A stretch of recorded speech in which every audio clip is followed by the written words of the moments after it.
I know this is a silly question, but I'll ask it anyway. How does it feel different this year than previous years of you being with Washington, Terry? Yeah, I think just from the first day that Coach Quinn got here, he really set an expectation of how we're going to come together as a team. But it wasn't even football oriented quite yet. It was really getting to know one another, spending time in the meeting rooms in the spring. Obviously, we had the Navy SEAL training, which I felt like really built some of our camaraderie. Just in different ways. And I think you see a group of guys who like to hang out with one another, even between practice, after practice. And then we get to the football field and the expectation of us being, Dan Quinn calls them BMS, which you probably know what that stands for. But it's a way of life, you know what I mean? Like he really preaches us like it's a standard that we were really trying to build here, and it's been great to be a part of it. And it's something like every week we don't have to get up for any game because we get up for them all. It's just how we get down, and I love that saying that he has because when hopefully you're playing for meaningful games in the late winter.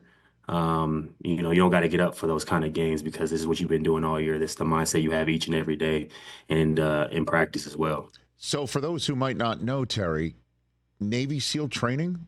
What? You did what? Yeah. So we basically were. It was kind of just like team building. I don't know if people are familiar with those big logs that everybody that they carry sometimes in their training. Sure. And I think we probably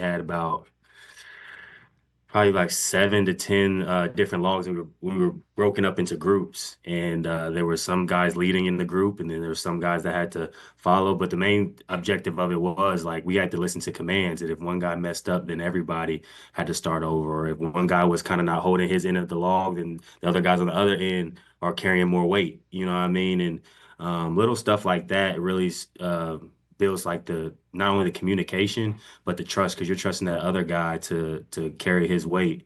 And I think little things like that really helped us get to know each other and kind of just break down the walls of sometimes more than just football. And I think it was been really good for us as we got started. But we have fun competing with each other. There's always competition going on in this building, and it's winner or loser. And I think a guy like myself loves that because you pretty much know where you stand each and every day. So I think it makes everybody better. Like I said, I think it allows us to come in on Sunday, and it's just what we do because we compete all week. We have a brotherhood all week. So when we go out there, that's the fun part. Well, I just tossed my cookies thinking of that, just going through a training like that. Yeah, it was kind of tough too. I imagine. I mean, it did. And it's interesting that you refer to it as team building because that obviously does build a sense of team and relying on another teammate, et cetera. Mm-hmm. And it's interesting that we have this conversation now because I would call what I saw in week 7 for your team a big team win. And I'm wondering 100%. if you can connect the two of what you just said to what we saw yesterday. Yeah, I think it's just the standard, right? Like I was just trying to explain like the standard that we're trying to build where you see Jaden go down and you never want to see your starting quarterback go down. But when Marcus comes in and when he finally got in the rhythm, it's like we didn't miss a beat. We still put up 40 points. We still had a lot of room that we can improve, but there's a standard of offense that we want to play with in excellence.